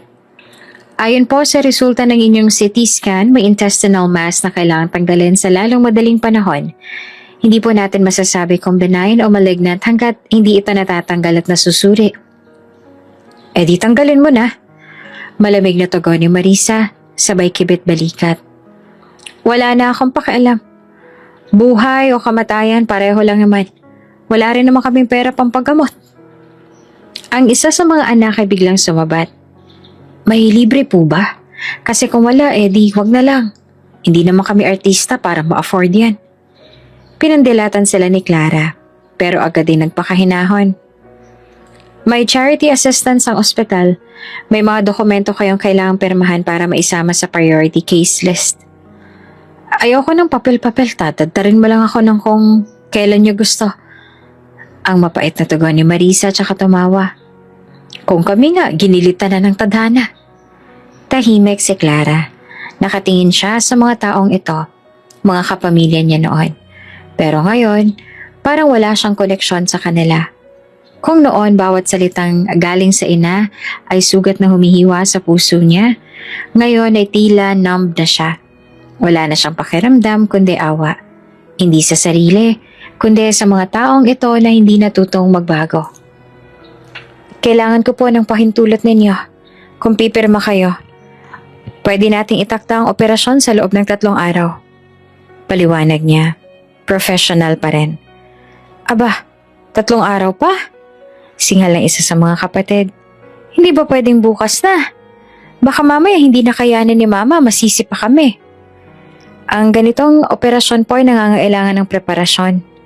Paliwanag ni Clara. Kailangan munang mapalakas ang katawan ninyo, ma'am. Sa ngayon ay anemic kayo at mababa ang platelet count. Kung itutuloy natin agad, mataas ang risk ng komplikasyon. Doktora, wag mo na sana akong turuan. Sabat ni Marisa. Wala na akong pakialam sa risk. Sawa na akong mabuhay. Wala na rin namang silbi ang mga anak ko. Tinignan mo nga, puro tambay. Yung isa nga dyan, buntis na naman eh. Napatigil si Clara. Yung isa, buntis? Napatingin siya sa nakababatang babae. Payat, maputla, at halatang hindi na natutulog. Nakalugay ang buhok. May punit ang damit sa tagiliran. Hindi sumasagot. Nakayuko lang habang nilalaro ang zipper ng kanyang sling bag. Hindi alam ni Clara kung anong mas matindi. Ang galit, ang hiya, o ang lungkot. Isang buong pamilya na binuo sa mapang-abusong pananalita. Walang pangarap, walang direksyon. At sa gitna ng lahat, heto siya ngayon. Isang taong ginamit ang bawat mapait na karanasan bilang hagdanan para umangat. Kailangan ko po ng pirma niyo sa form. Ulit niya pa. Kung hindi, hindi pwedeng ituloy ang operasyon. Abay, akala ko ba libre? Singhal ni Marisa. Libre po ang surgery, pero may proseso pa rin po. Mariing paliwanag ni Clara. Sumimangot si Marisa. Sige na nga, pirma lang ang katapat niyan, diba? Kinuha ni Clara ang clipboard. Inilagay sa harap ng ina. Hawak ni Marisa ang ballpen at nagsimulang pumirma. Habang pinupuno ng kanyang ina ang dokumento, napansin ni Clara ang mga kamay nito. Nanginginig, tuyo ang balat. May mga bitak sa gilid ng mga kuko. Wala nang dating makinis at alagang palad na siyang sumampal sa kanya nang minsang umuwi siya na may librong hiram sa library. Iyan na, tapos na. Pwede na ako mamatay. Sarkastiko ang sabi ni Marisa matapos pumirma. Hindi na sumagot si Clara. Kinuha niya ang form, binasa at sinuri ang bawat detalye. Salamat po. Makakaasa po kayong gagawin ko ang lahat para gumaling kayo. Mahinahon niyang sabi. Huwag ka nang magdrama, doktor ka lang. Hindi mo kami kilala. Mariing sambit ni Marisa. Tumingin si Clara sa kanyang ina. Sa mga matang dati nalilisik sa galit at ngayon ay mapungay na. Ang katawan nitong nalalambot sa karamdaman, ang mga anak nitong malayo sa dignidad na pangarap sana para sa kanila. At sa kaibuturan ng kanyang puso, isang linya ng salitang hindi niya kailanman nasambit noon ang tahimik na dumaan sa kanyang isipan. Ako na bang dapat mahiya? O kayo? Tahimik siyang lumabas ng silid, dala ang clipboard. Ang bigat sa dibdib niya ay hindi nagalit, kundi pagkapagod. Hindi pisikal, kundi emosyonal. Sa hallway, habang naglalakad siya pabalik sa opisina, napatingin siya sa isang poster ng ospital. Serbisyo ng may malasakit. Lunas na may puso. Napangiti siya, sapagkat sa kabila ng lahat, iyon ang ginawa niya. Kahit para sa mga taong kailan may walang puso para sa kanya. Maagang dumating si Dr. Clara Rivera sa ospital, dala ang matinding kabog ng dibdib at bigat ng emosyon. Kahit ilang operasyon ang naisagawa niya sa mga nagdaang taon, iba ang araw na ito. Hindi lamang pasyente ang haharapin niya ngayon, kundi ang babae na minsang nagbura ng lahat ng kanyang pangarap, ang sarili niyang ina. Hindi pa niya pinapakita ang sarili sa pamilya. Sa paningin ng mga ito, isa lang siyang profesional na doktor. Hindi si Clara Ramirez, na anak nilang itinakwil. Ngayon ay kilala na siya bilang Doktora Clara Rivera, apelido ng asawa niyang si Marco. Sa waiting area, tahimik na nakaupo ang kapatid niya, tila pagod at disoriented. Ang isa ay may kalong na bata, ang isa na may halatang buntis at hindi mapakali. Wala ni isa ang nakapansin sa kanya, lalo na't suot niya ang surgical mask, cap at protective goggles.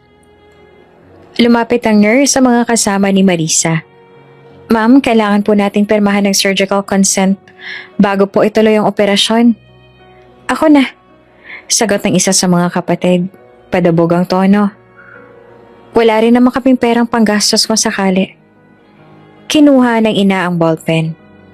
Basta siguraduhin niyo lang na marunong yung doktor na yan. Ayoko mamatay sa ilalim ng scalpel ng walang kwentang intern.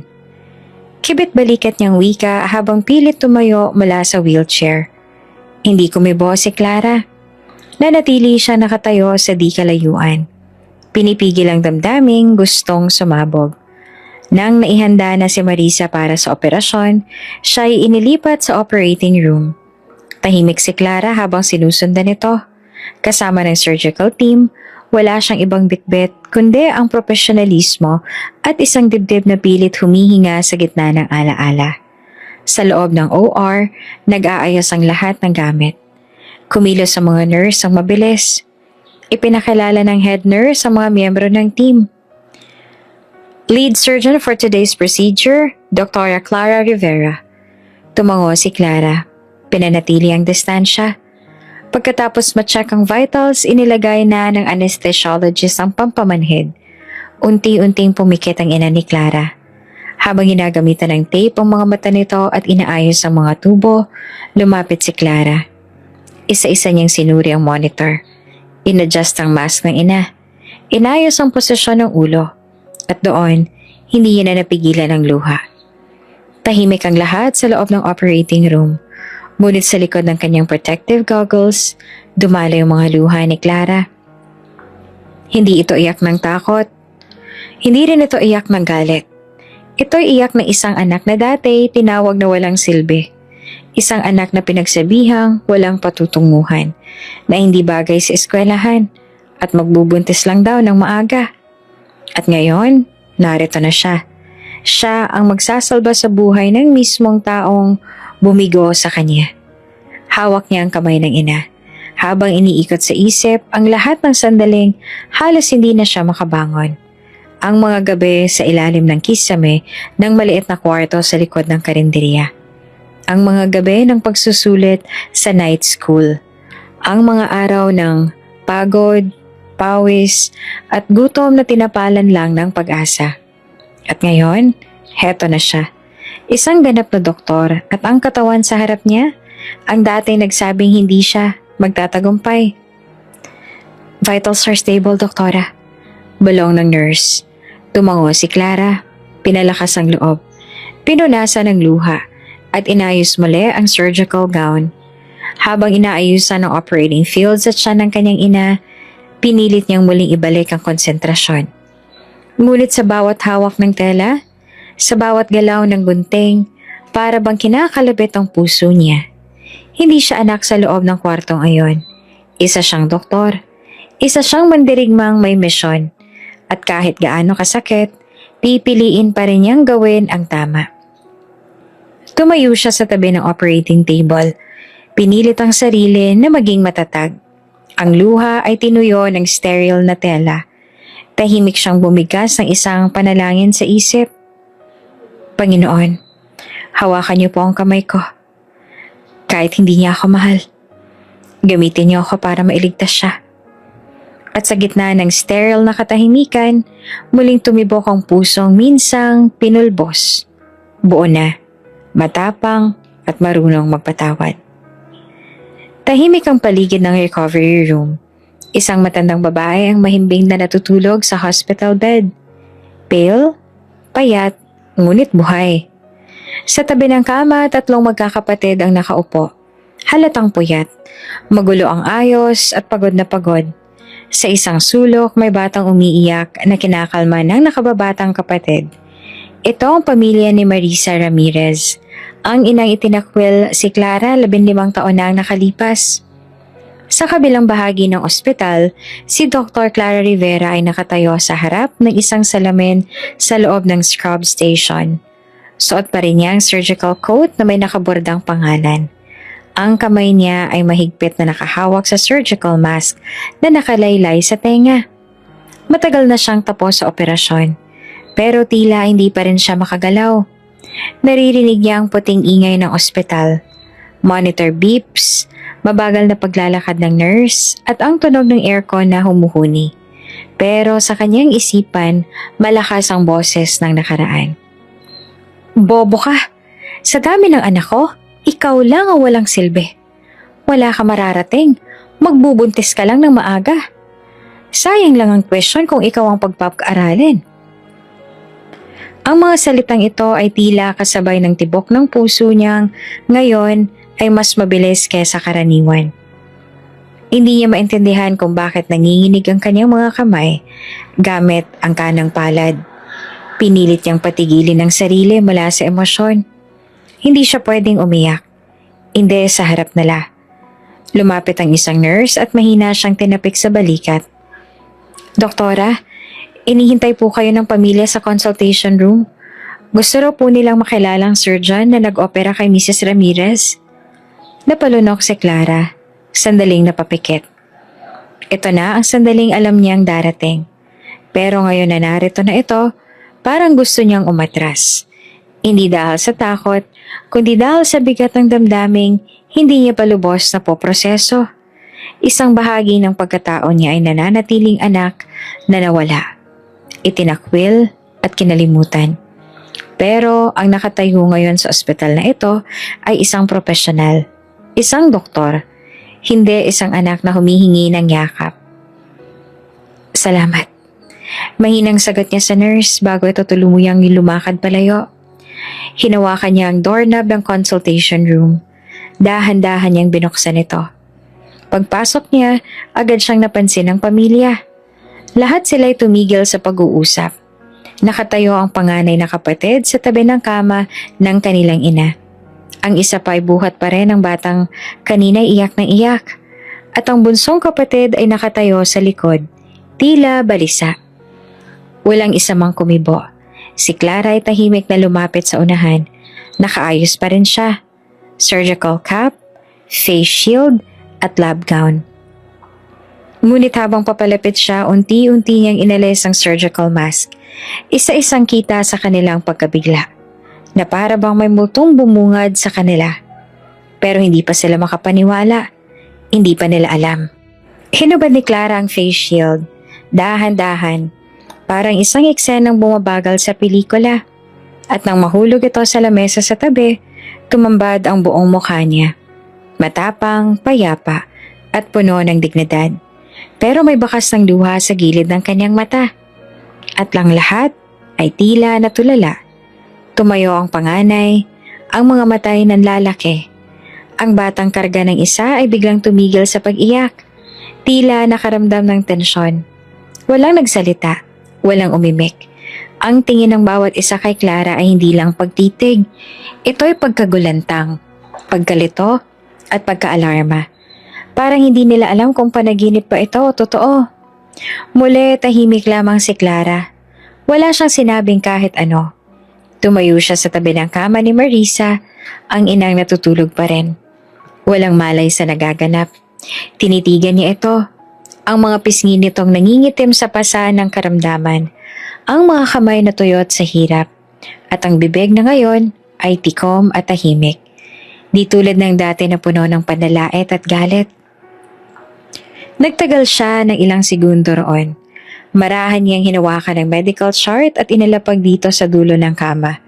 Isang nurse ang sumilip, tsaka marahang isinara ang pinto. Wala pa rin nagsasalita. Ang silence sa loob ng kwarto ay tila humihigop ng hangin sa dibdib ng bawat isa. Tahimik na naglakad palabas si Clara. Iniwan ang pamilya sa loob. Tahimik, natigilan at naguguluhan.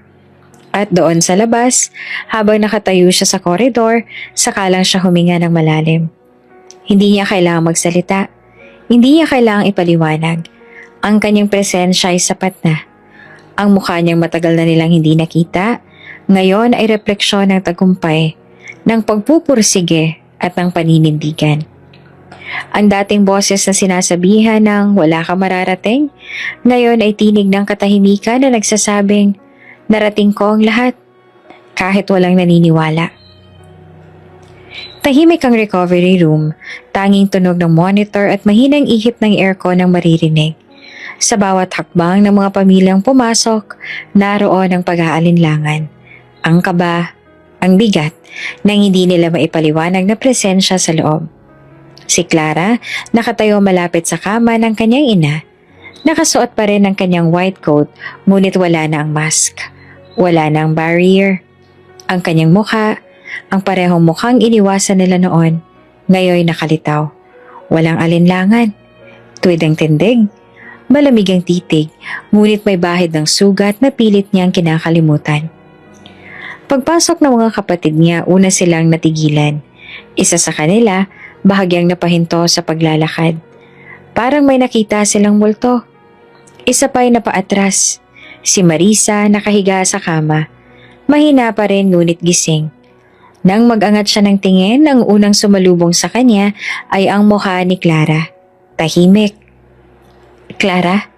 Mahina, pabulong. Puno ng pangamba ang tinig ng isa sa mga kapatid. Parang nilukob ng hamog ang buong silid. Si Marisa halos hindi makapaniwala sa nakikita.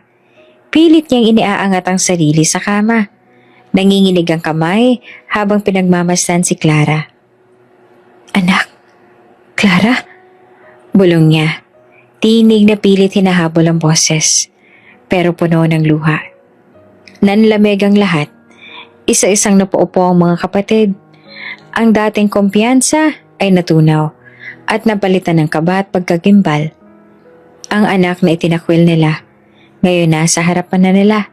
Hindi lamang bilang bisita, hindi bilang utusan, kundi bilang doktor, bilang tagapagligtas ng kanilang ina. Hindi umimik si Clara, nakatayo lang siya, pinipigilan ng emosyon, Pero sa kanyang mga mata, kitang-kita ang alon ng damdaming pilit niyang nilulunod. Galit, sakit, at isang matagal ng uhaw sa ostisya. Doktora, tawag ng isa pero bitin. Hindi niya alam kung paano itutuloy. Nang makitang walang kumibo, si Marisa na ang pilit na nagtanong. Bagamat nanginginig, Doktora ka na? Para siyang sinuntok ng katotohanan. Para bang nilunod siya ng mga alaala. Noong pinunit niya ang papel sa kamay ni Clara, noong sinabi niyang wala itong mararating. Si Clara nanatiling tahimik. Sa kanyang puso may kirot, ngunit hindi na ito bago. Marami na siyang gabi ng pagluha, ng pagsisi sa sariling pinilit magmahal ang pamilyang hindi siya minahal. Ngayon wala na siyang dapat ipaliwanag. Tumingin siya sa kanyang ina. Mahina, namumutla, pero gising. Ang babaeng sumigaw sa kanya noon gayoy tila wala ng lakas. Tila natapyasan ang kapangyarihang ginamit para yurakan siya. Isang nurse ang pumasok. Nag-abot ng gamot at inayos ang IV. Sa likod nito, nanatiling tahimik ang buong pamilya. Walang gustong magsalita. Walang makakibo. Lahat takot masabing mali sila. Doktora, muling tawag ng nurse. Pero hindi umalis si Clara. Nakatayo rin siya. At sa wakas, tumingin siya kay Marisa. Maayos ang naging operasyon. Mahinang pahayag niya. Profesional, malamig. Tumango si Marisa. Pilit tinatanggap ang bigat ng kahulugan. Wala siyang masabi. Ang dating walang silbi niyang anak, ang doktor na nagligtas sa kanya. At hindi ito katang-isip. Hindi ito panaginip. Si Clara sa kabila ng profesional na paninindigan ay bahagyang napapikit. Pilit niyang pinipigilan ng luha. Ngunit habang inaayusan niya kanina ang kanyang ina, bago ang operasyon, hindi niya napigilan ng pumatak ng ilang luha sa loob ng operating room. Mga luhang hindi nakita ni Numan. Mga luhang bunga ng matagal na sakit na hindi kailanman pinagaling ng oras. Ngayon, narito siya, nakaharap sa mga taong pinagkaitan siya ng pagkatao. Ngunit hindi siya bumagsak. Sa halip, siya ang tumindig. Tahimik pa rin ang lahat. Walang gustong umalis. Pero walang may lakas ng loob na magsalita. Clara remained still, standing just few steps from her mother's bed. And there she stayed, naghihintay. Pero hindi para sa tawad. Para sa katotohanang ngayon lang nila nakita. At hindi siya aalis. Hindi pa. Tahimik pa rin ang recovery room. Nananatili si Clara sa gilid ng kama. Nakatayo habang ang mga mata ng kanyang pamilya ay nakatuon sa kanya. Isa-isang pumintig ang katotohanan sa puso ng bawat isa sa kanila na ang babaeng itinakwil nila ay siya ngayong humahawak sa buhay ng kanilang ina. Una sa lahat, ang pinakamatandang kapatid ang gumalaw. Mabagal ang hakbang, tila may nahabol na lakas ng loob. Tumigil siya sa harapan ni Clara. Pilit ngumiti, pero ang kanyang mga mata ay mapupula. Ate, sorry. Mahina niyang bulong, halos hindi marinig. Sumunod ang isa pa. Pasensya ka na, hindi namin alam. Isa-isa silang lumapit, parang mga batang walang muwang. Nagmamakaawang patawarin. Si Clara hindi gumalaw. Hindi siya nagsalita. Ang kanyang mga mata ay namumuo sa luha. Pero nanatili siyang tuwid. Parang isang haliging matagal nang hinampas ng bagyo. Hindi niya inaasahan ang ganitong tagpo. Hindi niya hinanap ang eksenang ito. Pero ngayong kaharap niya na ang mga taong minsan niyang minahal at itinakwil siya, hindi niya pipigilan ang sakit na muling umangat mula sa kanyang puso. Tumulo ang luha ni Clara, pero hindi siya humikbi. Tahimik lang. Isang patak, dalawa, saka siya nagsalita. Wala na po akong galit. Tumigil ang mundo. Napatingin ang lahat sa kanya. Pero, dagdag niya, mahina pero matalim.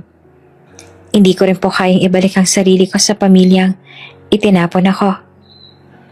Ang bawat salita ay parang punyal sa dibdib ng kanyang ina. Si Marisa na hanggang ngayon ay nakahiga ay humagulgol. Ang dating matigas na mukha ay ngayon unti-unting nababasag. Ang yabang, ang galit, ang paninira. Ngayon nauwi sa pag-iyak ng isang inang napagtanto ang pagkakamali. Anak, basag ang tinig niya. Patawad, hindi ko alam. Akala ko noon wala kang mararating. Wala kang silbi. Akala ko ako ang tama. Umiling si Clara. Pilit pinipigilan ang muling pagtulo ng luha. Pero ako palang pinakabobo sa lahat. Tugtong ng ina, sabay takip sa kanyang mukha habang umiiyak. Ako ang nagkulang. Ako ang may kasalanan. Hindi alam ni Clara kung anong mararamdaman. Bahagi ng puso niya ay gustong yakapin ng inang matagal niyang pinangarap tanggapin siya. Ngunit bahagi rin ng kanyang kaluluwa ay sugatan pa rin.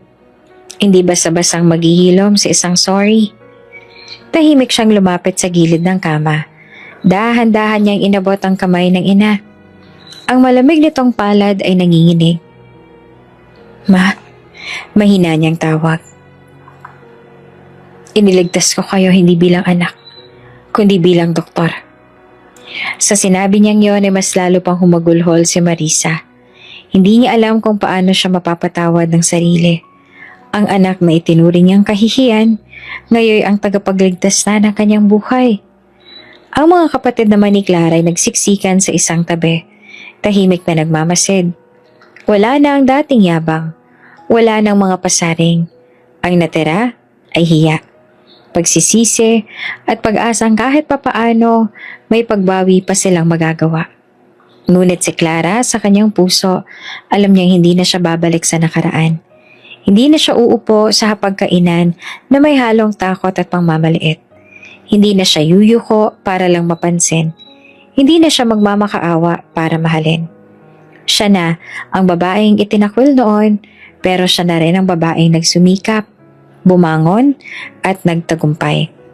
Kaya't habang pinupunasan niya ang luha ng kanyang ina gamit ang kanyang kamay, may ngiting mapait sa kanyang labi. Ma, gusto ko pong sabihin sa inyo, salamat.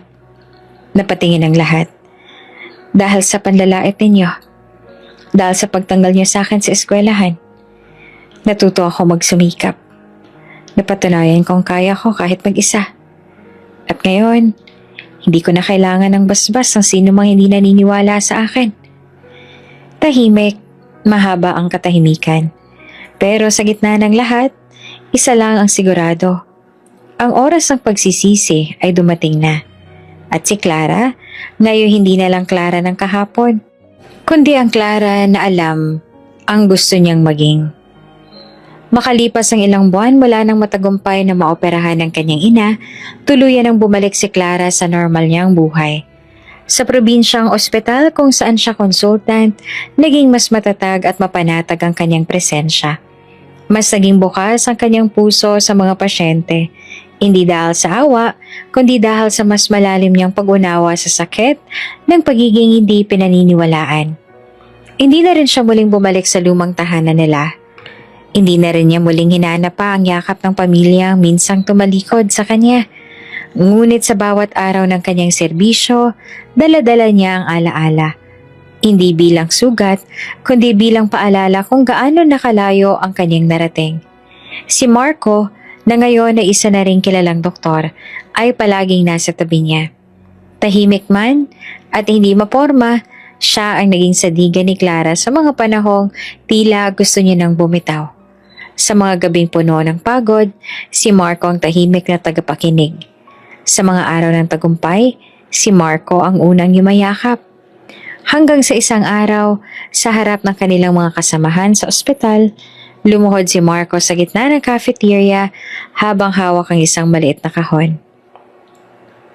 Clara, ani na may ngiti sa mata.